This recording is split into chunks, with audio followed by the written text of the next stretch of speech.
Hello and welcome everyone. In this lecture today we are going to start with a new thinker, John Locke. And John Locke is in the social contract tradition, where they argued about a form of authority or state sovereignty that is based on the consent.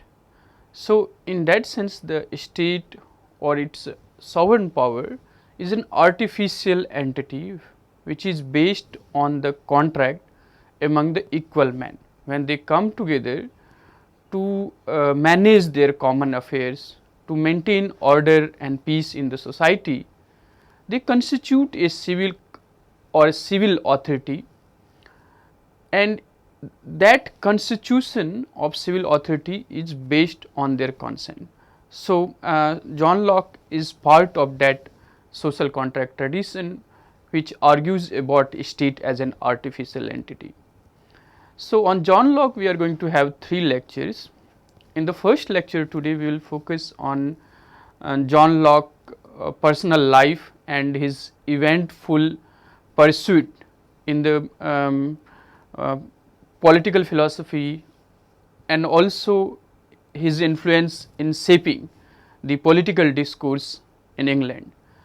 And in the second part of the lecture today we will focus on his idea of a state of nature and how that conception of a state of nature is different from the Hobbes that we have discussed in the previous lectures.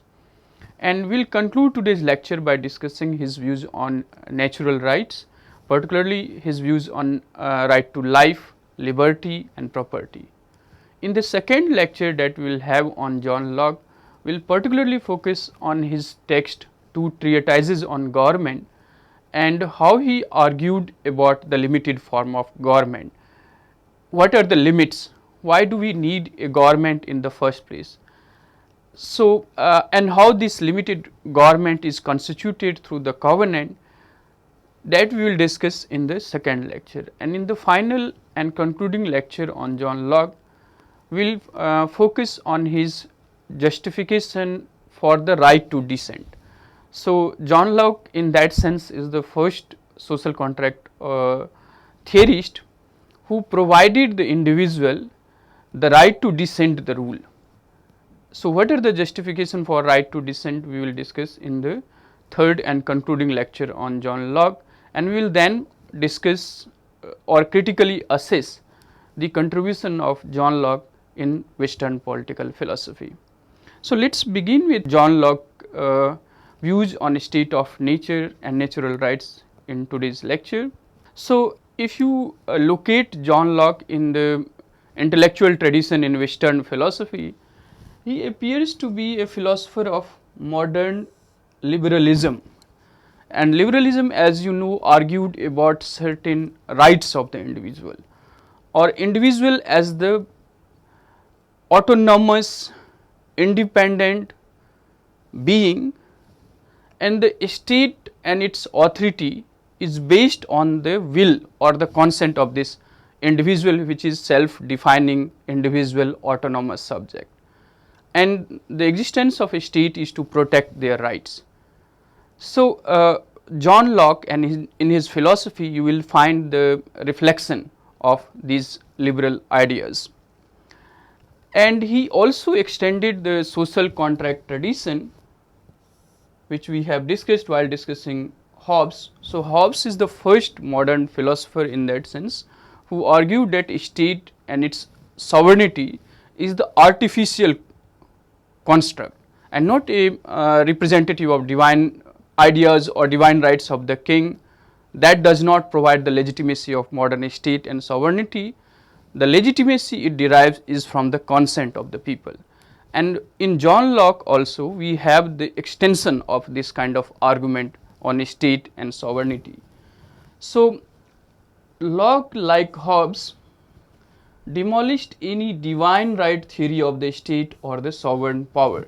So, the power of the state and its legitimacy is not derived or cannot be legitimized on the basis of divine right of the king or the monarch, and that was the basis of the theological discourse on the state. So, why we should obey the sovereign, and that we will discuss also in the next lecture, while we see how Locke distinguishes between the governance of the family or the paternal government in the household from the political government, and he makes a clear distinction between these two forms of government in the household or in the family or in the state, in the political society. So, in that sense, in Locke, which is similar to Hobbesian conception of a state as an artificial legal and corporate entity, its legitimacy is not derived from the divine right of the king, but on the consent of the rule. So, his compelling account of the limited government and its legitimacy based on the consent of the governed. So, all kind of government or the ruler derive their legitimacy not from the religious discourse or theological discourse on the divine right of the king, but on the consent of the government. And this then become the basis of modern liberal democratic forms of government. So, even today in many modern liberal democracy, the frequent election where the electorates or the voters as the individual political legal subject having equal right, that is of one man, one vote, one vote, one value. So, this kind of procedure for electing the government is the source of legitimacy to the modern government, and this is practiced in modern liberal democracy across the countries. So, this Lockean argument about the legitimacy of government on the basis of the consent of the people, and the government is limited government, that is something radically different from the Hobbesian conception of absolutist monarch or absolutist power of the state.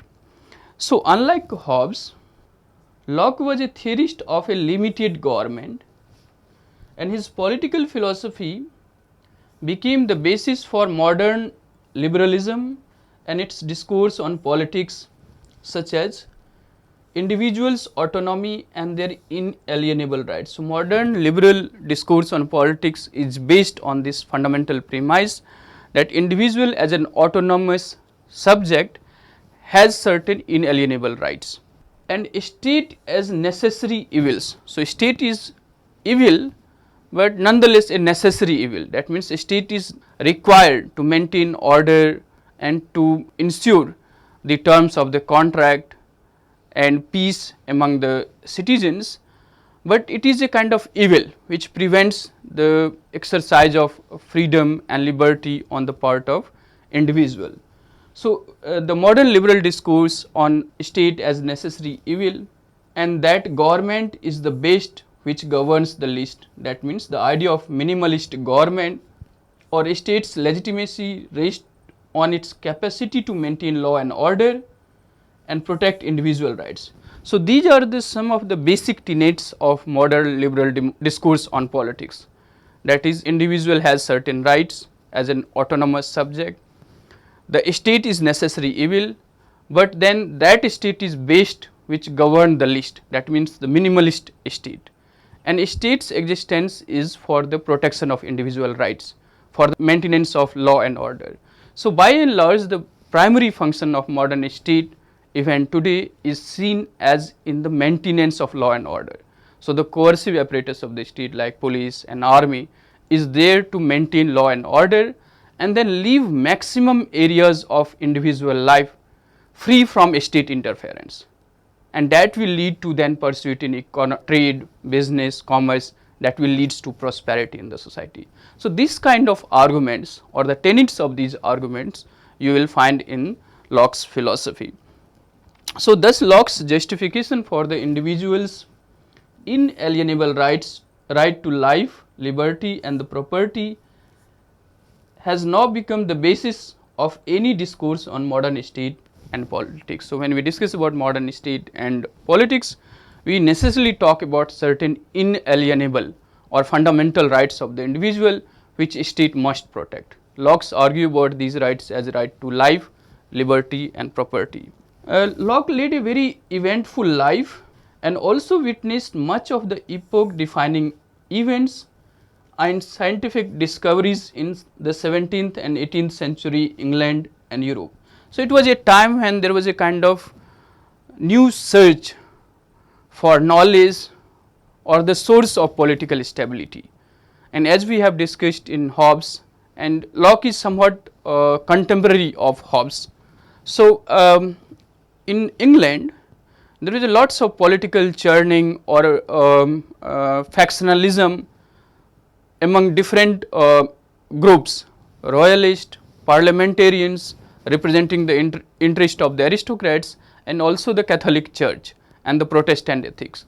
So, there was a kind of instability in the political domain and search for new source of order and stability, and also simultaneously there was the new discoveries in the fields of knowledge, science and discoveries. So, Locke was developing his political theorization in the context of these epoch making events in the political field and also in the scientific discoveries. So, he was rightly regarded as the most influential modern English political philosopher who was against all forms of absolutism, and this is in contrast to Hobbesian justification for the absolute rule of the monarch or the sovereign body. So, in contrast to that, Locke was critical of any form of absolutism, whether it is temporal in the forms of political power or spiritual in terms of church or religious authority. So, all form of tyrannical authority Locke criticized, and his arguments for liberty and equality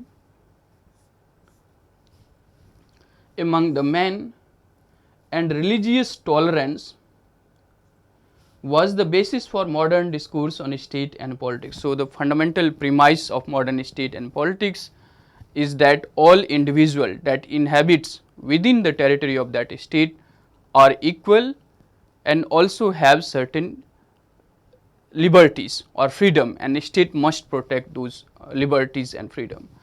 And also his views on religious tolerance, that means how a state should not interfere in the religious matters or the matters of belief among its subjects. So, whether the subject should follow one religion over the other or practice in that particular form or in any other form, states should not interfere in those matters. So, when we talk about these things even today in modern state, you have its roots in Locke's political philosophy. However, Locke is also criticized for his justification for extraction of resources from the colonies, and ironically, a theorist of individual autonomy and free will, Locke himself had investment in the slave trade, and that we will discuss when we will critically assess Locke's political philosophy. Now, if we look at briefly the personal life of Locke, his period is between 1632 to 704. So, John Locke was born in 1632 in England, and this period was a turbulent time politically in England's political history, and this turbulence or instability or anxiety was result of the tension that was growing between the royalists and the parliamentary forces, which culminated in the civil war, which leads to beheading of the Charles I, and parliamentary forces controlling the political authority or exercising the political authority. There was the restoration of monarchy in 1660, and also there was simultaneous tension that was unfolding within the religious forces, those who supported Catholic Church or those who were in favor of Protestant ethics, and also among the parliamentary forces and the royalists. So, Locke was growing in that political context where there was lots of tensions or conflict among different kinds of political authority, religious and political, parliamentarians and so on. And parliamentarian forces was trying to limit the absolute power of the monarch. So Locke's father fought on the side of parliamentary forces in this English war. Locke, after completing his schooling from the prestigious Westminster School, joined Christ Church College in the University of Oxford, and as a fellow of the college, Locke decided to study medicine.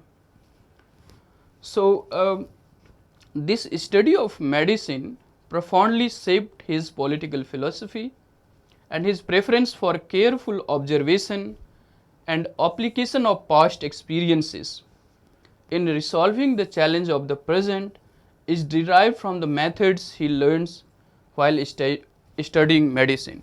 So, the study of medicine shaped the political philosophy of Locke, particularly his focus on the observation. So, when developing a theory or knowledge of politics, the observation is the guide for such theorization, and also the precedent or the past as a source for resolving the conflict of the present is something that he learned from the medicine, and he was equally influenced by the scientific developments of the 17th and 18th century Europe, and this you can connect with the previous lectures on Hobbes, where we have discussed that how Copernicus, Descartes, Francis Bacon, Newton and others, Galileo, brought about a new discourse on knowledge, philosophy, mathematics, geometry, astronomy and so on. So, Locke on the one hand was developing his thoughts in the context of political instability and also new discoveries in the field of knowledge, in the field of philosophy and so on. The study of medicine had also influenced Locke's later professional life or career, and it occurred when he cured the Earl of Shaftesbury, who was the leader of parliamentary faction, from the liver disease. So, he operated him and cured his liver disease, and Locke subsequently joined his household and also worked as his secretary. So, much of his political thinking and theorization developed out of this association with Earl of Shaftesbury, who was the leader of the parliamentary faction. And on many contentious issues, he advised the Shaftesbury, and there is also belief that much of the liberal ideas or republican ideas that we have in Locke's philosophy is shaped or perhaps influenced by his association with Earl of Shaftesbury. So, this association with Earl profoundly shaped his political philosophy as well as his professional and political life, and gradually he from the academic life of teaching and theorizing on the politics, Locke also played influential role in legislating many laws or also arguing in favor of certain contentious laws and so on. So, this association with Earls of Shaftesbury allow Locke to enter the public and the political life of England. So, this you can also find when you look at Locke's early writings and later matured works. So, in his young days as a fellow at Christ College, Locke was, like Hobbes, a supporter of absolutist monarchy, and he believed it to be justifiable price that one needs to pay for the maintenance of relative peace and order in the society, and he regarded human condition as that of conflicts and hostility, which require the existence of a strong authority for peace and order to prevail. So, this is his young political speculation about the need of an absolutist monarch or the authority to maintain order and peace in a condition of conflict and tension that characterize human life. Such views are expressed in Locke's early writings, such as Essays on the Laws of Nature, which he wrote in 1660. However, these absolutist view particularly, and he is now known as the theorist of limited government, is changed after his association with Earl, and also when he lived a life in exile in Holland under the reign of James II. In Holland, he realized the value of religious tolerance, and there was the political strife and tension also because of the religious belief among the Catholics or the Protestant ethics. So, the monarchy believing in the authority of Catholic Church wanted to assert the superiority of Catholic Church over the Protestant ethics. Nonetheless, they were willing to give concession to the Protestants, whereas the dissenters was arguing that the tolerance or the expression of religious belief should be seen as a right of the individual rather than the concession from the royalty. So, much of the English civil war or political instability was the result of religious intolerance also. So, the parliamentary forces or the monarchy was constantly at the loggerhead also because of this religious belief or intolerance to accommodate or to interact with each other. This value Locke learned when he went to Holland and realized that how religious tolerance will lead to prosperity in the society, and these views he expressed in an essay on toleration, which he further wrote in 1889 as the second letter on toleration. So, the idea of religious tolerance becomes the basis of Locke's political philosophy as well, and much of his political treatise also is said to be based on his religious premises. So, the year of glorious revolution 1688 was a turning point in the professional career of John Locke. His works brought him a considerable reputation in the intellectual as well as the political life in England. He was a member of the Board of Trade and Commission of Appeals. His essay concerning human understanding, and I will strongly recommend you to read this text to understand how human being learns something new.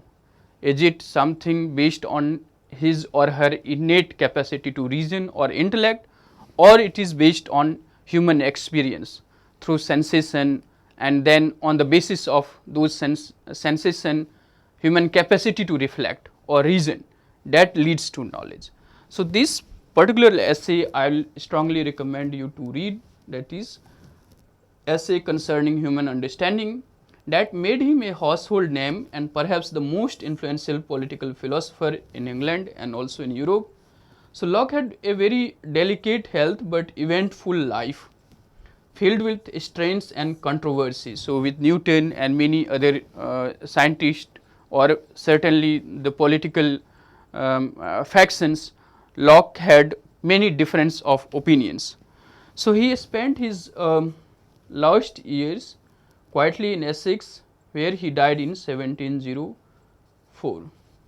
His major works are an essay on toleration 1667, second letter on toleration, which is more famous than the previous letters, and which is part of the 4 essay on toleration, which he wrote in 1889, 2 treatises of government 1689, so an essay concerning human understanding 1690, thoughts on education 1693, on the reasonableness of Christianity 1695, where he expressed similar opinion as that of Hobbes, where he talked about how Christian religion cannot provide the political stability or cannot ensure the political obedience from the individual as autonomous or equal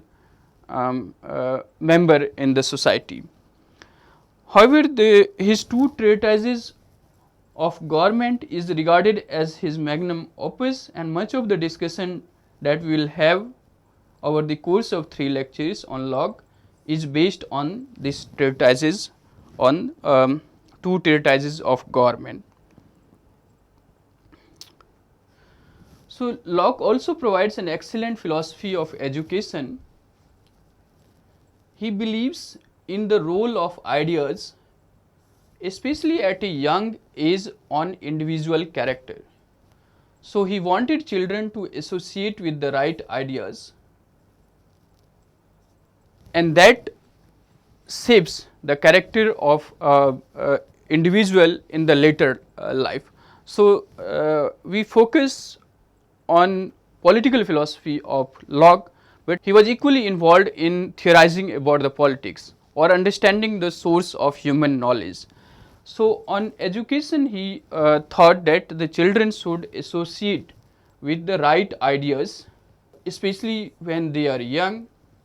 And in contrast to the rationalist argument on human knowledge, which is based on individuals' innate faculty of reason and intellect, so many scholars or the rationalists will argue that human source of knowledge is the reason or the intellect, and this reason and intellect is innate to the human being. In contrast to such arguments, Locke, who was an empiricist, and that becomes the another tradition of thinking about knowledge and the production of correct knowledge in modern Europe. Locke, as an empiricist, argued in contrast to that rationalist argumentation, which believes the source of knowledge is human reason and intellect, that is innate to the human being. Locke believed in the production of knowledge through experiences, and experiences alone is the true source of human knowledge or human understanding.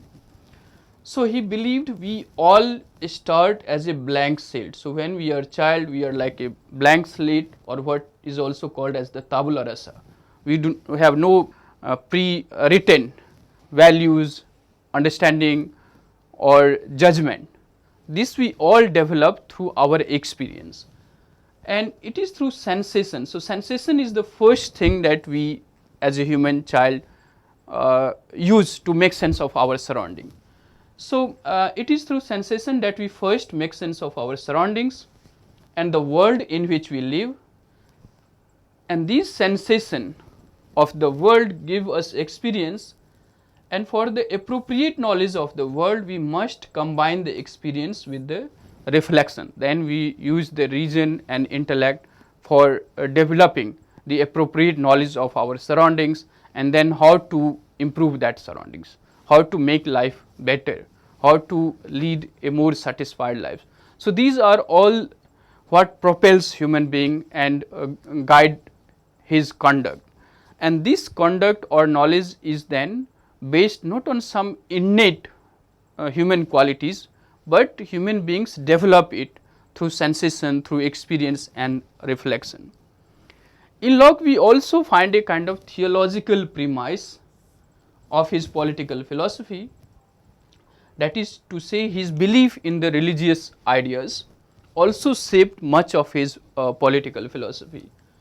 So this theological understanding is first expressed in his essay on toleration, and further developed and better articulated in two treatises on government.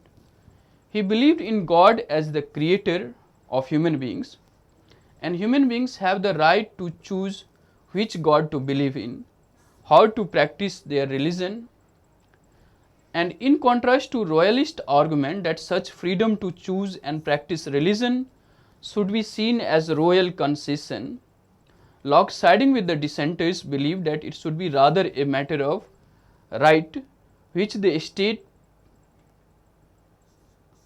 must protect and uphold. So Locke's argument about the human belief or faith in certain religion and certain forms of practices is the individual right, where a state should not interfere.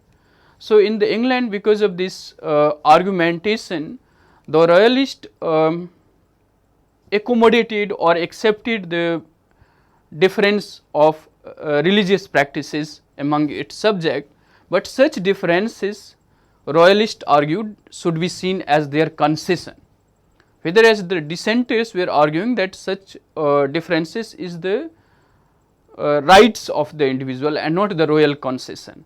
So Locke, while arguing about the toleration, sided with the dissenters and wanted the monarch or the state to not interfere in the religious matter of the individual. He preferred Christianity but objected to the use of force or coercion in the matter of religious beliefs, which according to Locke should be a matter of individual choice or individual right to choose which God to believe in, which practices to follow, and so on. So, in Locke you have this argument about religious toleration, which is based on this innate belief in the human capacity to act according to the will of the God.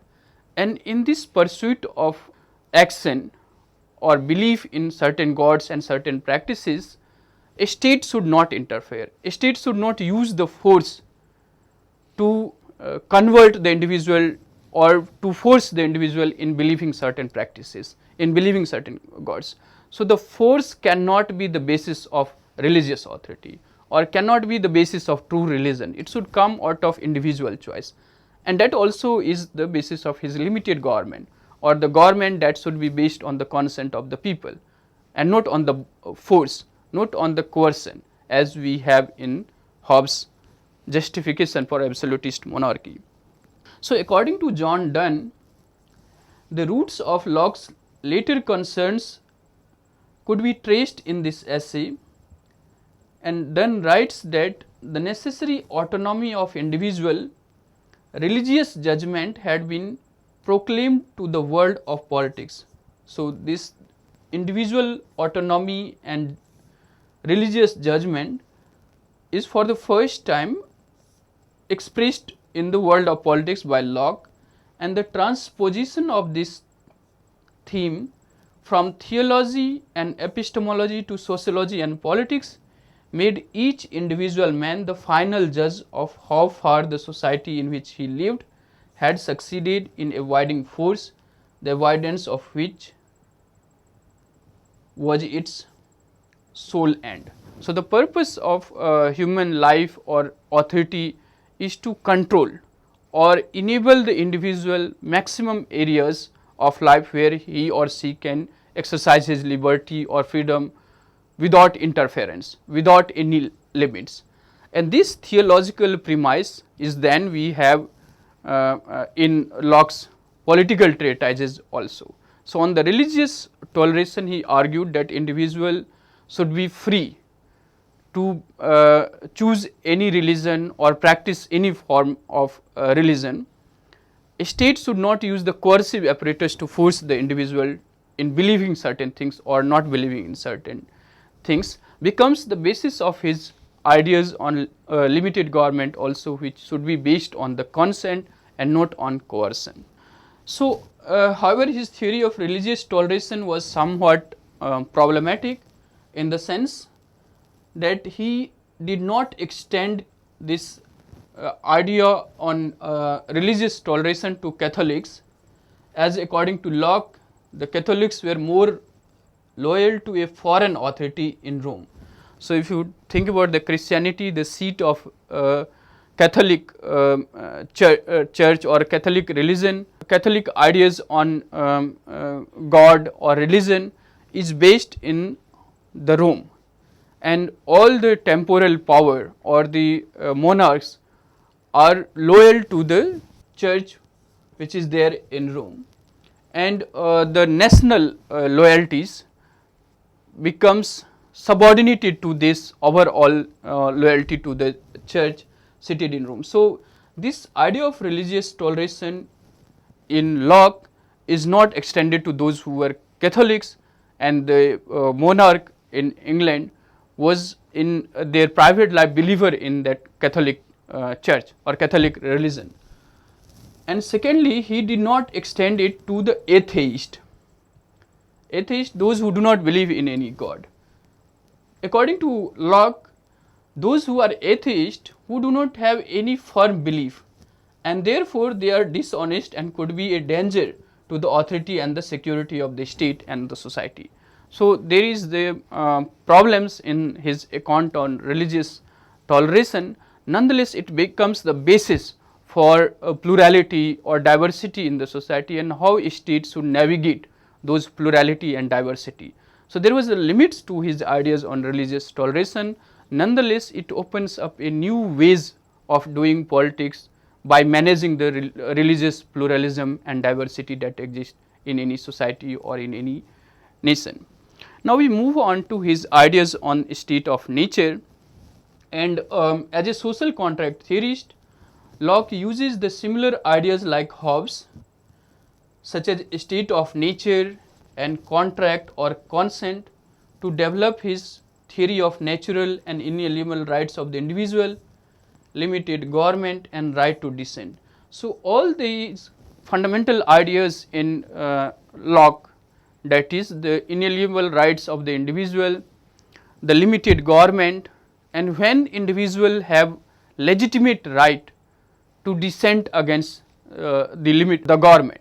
All these ideas in Locke is based on this social contract tradition, that the government is formed on the basis of contract among the free and equal member, out of their voluntary participation in the contract with the other equal and free members in the society. However, Locke's views on the state of nature are radically different from Hobbesian state of nature. So the state of nature is, again, as I have said in my lectures on Hobbes, is not a real or historical state of life. It is a theoretical idea or hypothetical idea that how human beings would behave in a state of nature, which is the state of life where there is no common authority, where there is no civil authority to arbitrate, to execute the laws. So the life in such a state is defined differently by Hobbes and Locke. So in Hobbes we have seen the life in the absence of a civic authority or a sovereign would be nasty, brutish and short. There will be a perpetual war of each against the all, and there will be constant threat to life, and there could not be then the opportunity for long term pursuit in trade, agriculture, business and so on and so forth. So the state of nature for the social contract tradition becomes then a theoretical premise to justify, to elaborate upon their understanding of government or the basis of the legitimacy of such government and their power. So the state of nature should be understood in that sense. In contrast to Hobbesian state of nature as a perpetual war of each against all, Lockean state of nature is the realm of perfect freedom and equality. So there is no war, there is no tension, there is no threat to life and liberty in the state of nature as Hobbes argued. So in the Lockean state of nature, everyone is free and he or she enjoy this freedom to the maximum level without any coercion, and all of them are truly equal. In a sense, they carry the same legal and political rights.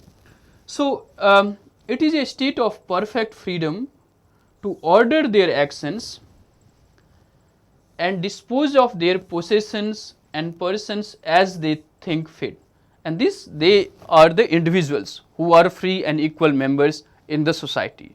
So these free and equal members in the society, according to Locke, in the state of nature will lead a life of perfect freedom. That means they can do anything, or they can dispose of their possessions or their persons in any manner that they think fit. There is no interference, there is no coercion on their action or the pursuit of their actions in terms of disposition of their possessions and wealth within the bonds of law of nature. So one condition, one limits that is there in the state of nature is the idea of law of nature, and without asking leave or depending upon the will of any other man. So except the laws of nature, there is no limit to human action, to the pursuit of his or her actions in the state of nature. Only condition that Locke put before the human actions or individual freedom is the laws of nature, except that there is no threat from other individuals, there is no coercion from the other individual, and that makes the life in the state of nature according to Locke as the state of perfect freedom and equality among the citizens or the subjects. It is also a state of equality wherein all power and jurisdictions are reciprocal, no one having more than the other. So, that is also another conception or characteristic of Lockean state of nature, where there is a kind of mutual or reciprocal relationships between and among the free and equal member, and they are all free to do what they think is fit without subjecting themselves or their action to any other man's will, and none of them possess their physical or the intellectual power in a greater number than they. So, in that sense there is a kind of equality in the state of nature where everyone is free to pursue what they think is fit or what is desirable to them. There is no coercion, there is no threat from others as we see in the Hobbesian state of nature. So, thus the Lockean state of nature is peaceful and the mutual trust in the laws of nature. So, only thing that govern the conduct of free individuals or free and equal individuals in the state of nature is their trust or mutual trust in the laws of nature that guides the interactions between the autonomous and free individuals. So, this idea of autonomous and free individuals is the basis of any discourse and discussion on politics and state in the modern time, and that is well articulated in Lockean political philosophy, that individual as a self-defining autonomous subject with free will lives in the state of nature, that is without any authority, in perfect peace with this mutual trust in the laws of nature. Now, the laws of nature thus teach everyone who are equal and independent not to harm another of his life, health, liberty and possessions. So, these rights like right to life, health, liberty and possessions are the fundamental natural rights of the human being, and the laws of nature requires everyone in the state of nature to acknowledge these rights of other and not to harm their person, their life, health, liberty and possession. Therefore, Locke describes the existence of family and society in the state of nature, the conduct of which is guided by their mutual assistance and duty as well as right to self-preservation. So, all the actions that govern the individual conduct in the state of nature is they will respect these laws of nature so long as it does not harm their self preservation, it does not pose a threat to their own life or their right to self preservation. However, due to the complexity of life and absence of established known law, so this we are going to discuss in any way in the next lecture, while we discuss the justification for the limited government and Lockean idea that why human being living the life of perfect freedom and equality and also of relative peace and order in the state of nature would create something like a limited government which pose a limit to their exercise of freedom and liberty. So, what is the need for the justification of such rule? But here you can think of such requirement of a government is on the basis of this idea that there was the absence of established the power to legislate the law which should be known to everyone. So, this natural law that prevails or guides the conduct of human being in the state of nature is based on the mutual trust. There is no established law which should be explained to everyone in clear unambiguous term. So, the laws of the state does that, it explains clearly in unambiguous term to everyone what is the laws of the state, and therefore, every inhabitant of that country residing within its territory must subject their action to those laws which is well established, or well established means passed by the legitimate authority in the state. So, in the absence of established known law and impartial judge who can adjudicate when the laws have been violated or which course of action have violated the law and what should be the quantum of punishment for such violation. So, there is the absence of impartial judge in the state of nature, and also there is no authority to enforce or execute the laws and punish the transgression. So, in the absence of these three things, that is the absence of established law, absence of impartial judge, or absence of any executive authority who could execute or implement these laws and punish those who transgress, human beings come together to form a civil authority through a contract. So, the formation of the government is based on the consent of these free and equal members to institute the state with power to legislate, execute and adjudicate. So, these three primary role of the modern state is even shaping or even shape the practices in modern democracies or modern state in all the nation states. And based on this idea of formation of government on the basis of contract, Locke develops a theory of limited government and individual rights to dissent. These we shall discuss in the next lectures. Now, we move on to his ideas on natural rights. So, in the state of nature, which kind of rights Locke argued that human beings have, and such rights are inalienable. That means, even after the formation of political society and state, these rights are not transferred to the government.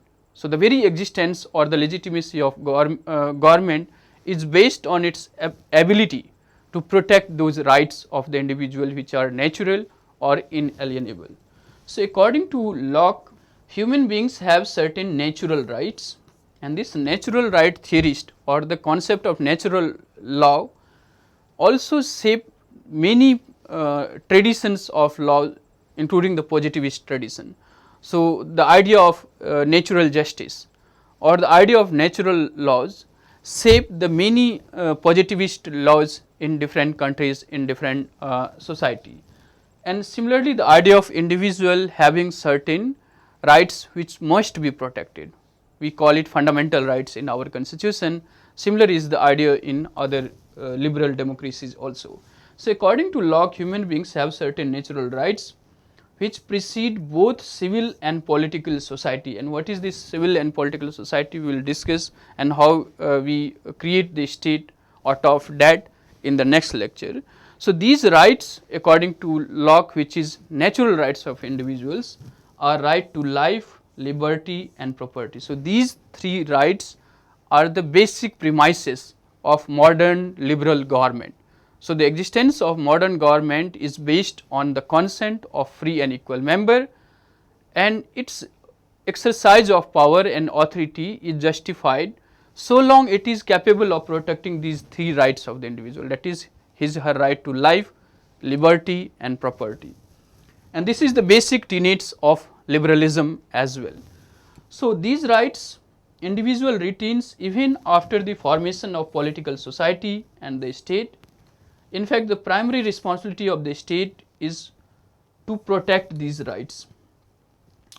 The right to life, which is the first right as well as the duty of the individual, and this he differentiates from other two rights, where right to life is seen as the individual, not just his or her right, but also the command of his or her creator, that is the God. So, every individual must pursue those course of action which helps him or her to preserve his life. So, this right to life or self preservation is the fundamental right of each individual. In preserving life, they fulfill the desire of their creator, that is God. So, all of us according to Locke is the child of God, or that creator or the God has certain expectation, and one of the primary expectation is to preservation of that life. So, human beings should do or pursue those course of action which help in the protection of those that life or preservation of that life. Hence, Locke would not justify the ideas like suicides or servitude to another human being, that is beneath the dignity of the man or the expectation that God has from the man, that is he should not do certain things that will harm himself. So, it is very contrast to libertarian arguments. So, individual is free and he is free to even harm himself, and when state or other authority which is external to human being is legitimate or right in interfering in the individual's life, when individual is going to harm himself, so like drugs or doing certain actions or pursuing certain course in life that would be detrimental to their own health, harmful to their own life, those are something which Locke would not allow the individual in the grab of their right to life. Right to life means owning the body, and owning the body is the individual right as well as the duty to preserve it. So, he would not give the individual right to harm himself or to commit suicide or servitude to other human beings. So, that means the right to life inherently express or explicitly argue that human beings as the individual autonomous subject should not submit to the will of other men, and that is the fundamental premise of the modern government. So, all individuals are equal, and this equality in the sense of political and legal terms. So, that means none of the individual is subjected to other person's will, and that is the basis of prosperity, property and growth in the society. So, the next right that Locke argue as the inalienable natural rights of the individual is liberty or right to liberty, that is to pursue any course of action that we deem fit for our life, and we should not be interfered with by external authority in the pursuit of those course. However, in Locke we have a very unique definition of this liberty, which he distinguishes from the license. So, according to Locke, human beings could truly realize their freedom within the conditions set by the natural laws. That means when we regard the similar rights to the other individuals. So, in our pursuit of liberty, we are not free to harm other or pursue those course of action which will be detrimental to the life and health of others. So, the liberty one can enjoy according to Locke is within the limits that is set by the natural laws. So, according to Locke, although the state of nature is a state of liberty, yet it is not a state of license. That means human beings are free to do anything. Though a man in that state, that is a state of nature, have uncontrollable liberty because there is no civil authority. The limit that is there on human action is their mutual trust in natural laws. Beyond that, there is no civil authority or state to monitor their action or to prevent them from doing harms, and that is the basis for the construction of or constitution of government or the state. So, although the state of nature is a state of liberty, yet it is not a state of license. Though a man in that state have uncontrollable liberty to dispose of his person or possession, yet he has not the liberty to destroy himself or so much as any creature in his possession. So, even in the state of nature where there is uncontrollable or limitless right to pursue any course of action, to dispose of any possession of the individual do not have right to destroy himself or any other creatures that is under his possession. So, the state of nature has a law of nature to govern it, which obliges everyone, and individual action must be subjected to that natural laws. So, thus for Locke, liberty is not a license to do anything that one wants, as many libertarians would argue today that human liberty is a license for individual as a rational being or as a self-defining subject to do anything. There should not be any limit or any control to the freedom of individual or the right of individual. So, the liberty for many would be like a license to do anything, and any areas of life or any course of action that is limited by the government is a threat to the liberty. So, there is a kind of this extremist position while defining the liberty, which is seen as the license to do anything, whereas for Locke this liberty is possible or one can enjoy it only within the limits that is set by natural law. So, but it is realizable within the framework set by the natural laws according to Locke, and this would later become the basis of republican theory of liberty or freedom. So, the freedom that individual enjoy is within the framework of law.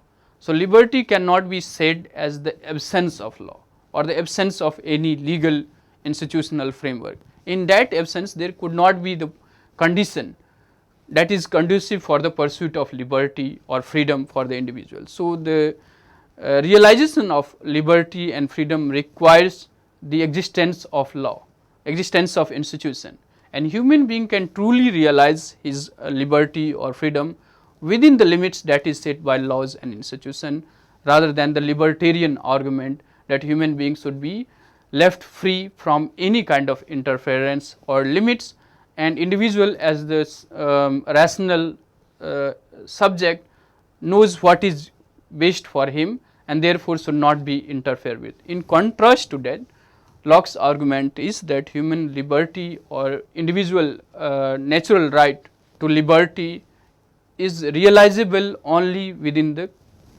framework of natural laws, even in the state of nature.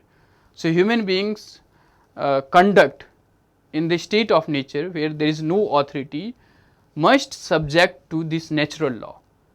In the absence of this natural law or trust in the natural law, there would be chaos, there would be conflict, and life would be then like Hobbesian state of nature of conflict, tension, or perpetual war of each against the all. Whereas the states of nature that Locke argue is the state of order, peace, where there is family or society that exists, and human interaction is guided by natural law. That means human beings should not interfere with the right to life, liberty and property of others in the state of nature. So, in that sense, right to liberty is the natural right according to Locke, but it is realizable only in the framework of laws and constitution, and even in the state of nature it is based on these limits that is posed by natural laws. Then the third and perhaps the most central in natural rights that we have in Locke is the right to own property or private property, and in Locke you have a very logical defense of private property. So, Locke argued that individuals' right to own property is as dear as their right to life and liberty. In fact, this ownership of property makes it possible for human being to lead a happy life or a true life or a dignified life. So, right to life and liberty is not seen as different from right to property. In fact, right to property is very central for leading a meaningful life or a dignified life.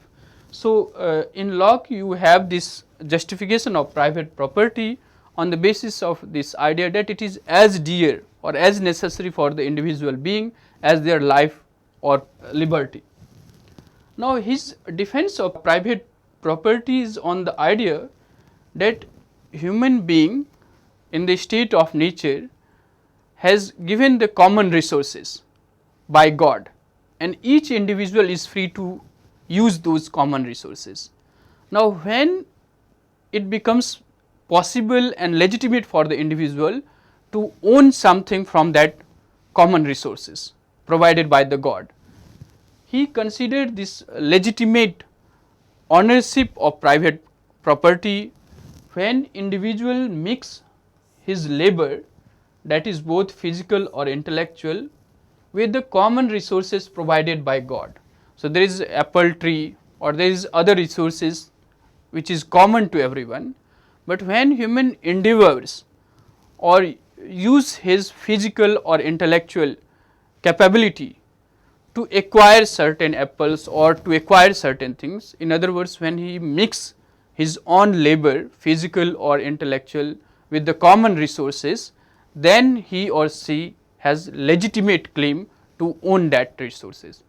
So, this justification of private property in Locke is the basis of again the modern liberal premises of defense of private property.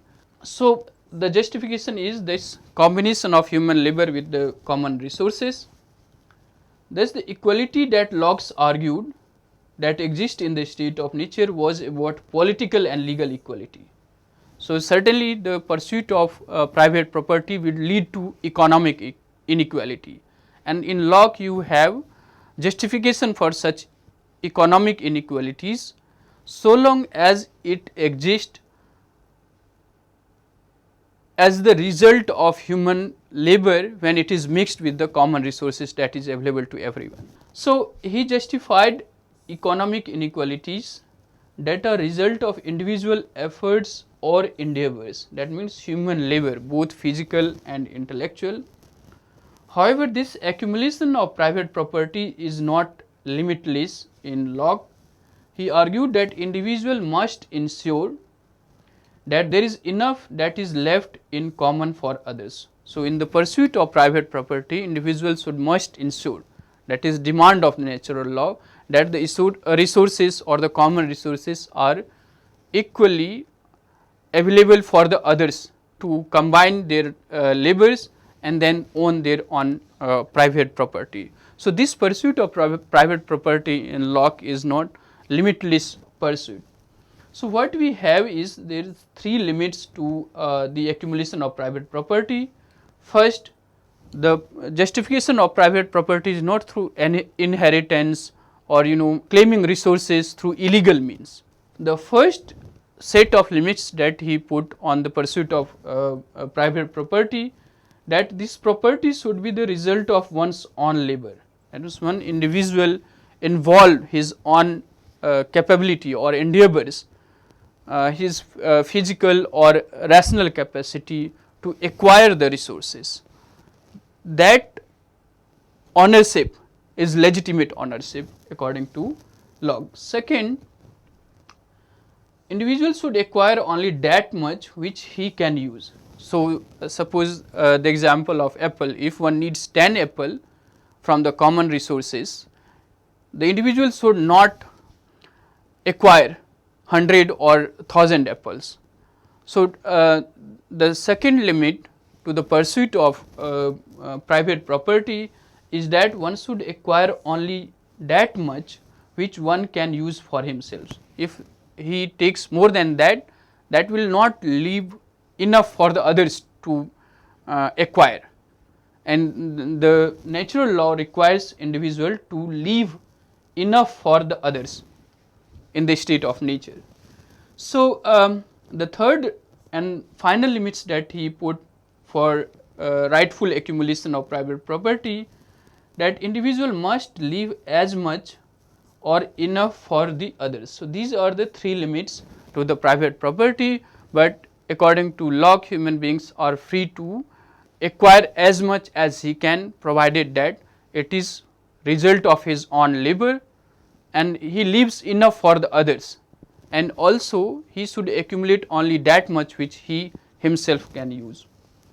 However, the limits that he put on this acquisition of property fall away with his ideas like owning or purchasing the labor power of the servants, productivity and so on. So, with the use of money and productivity of the society, and also his justification of the ideas. So, the labor is not something which only individual possess, but also he can purchase while paying the charge for the other's labor or the labor of his servants. So, the result of the labor of one's servant could also be seen as the legitimate means to acquire private property. So, in Locke you have a very strong defense of private property, and the result of that private property or accumulation of that private property which is economic is perfectly justified. So, in Locke you do not have the justification of equality in all senses. The equality that he talks about that exists in the state of nature is only political and legal. So, all human beings are children of God and have similar resources or similar status. The differences that exist is the result of their own endeavors, that is physical or the intellectual endeavors of the individual, and the result of such endeavors, if it is unequal, that is perfectly justified according to Locke. However, there is certain limits that he posed on individual right to own private property as well. So, these are some of the things that I wanted to discuss with you in today's lecture. In the next lecture, we will move on to his ideas on limited government. So, the themes that we have discussed in this lecture, for that you can refer to these books, David Butcher and Paul Kelly, Political Thinkers from Socrates to the Present, and Gary Browning, A History of Modern Political Thought, The Question of Interpretation. You should also refer to this text by Vered Chappell, The Cambridge Companion to Locke, and also Murray Forsyth and Maurice Kensoper, A Guide to Political Classics, Plato to Rousseau, and also Shefali Jha, Western Political Thought, and Ellen James Ryan on Politics, A History of Political Thought from Herodotus to the Present. So, these are some of the texts you should refer to understand more on Locke and his times, and also his views on state of nature and the natural rights of the individual. That is all for today. Thanks for your listening. Do share your comments and feedback. We will be happy to hear and respond to. Thank you all.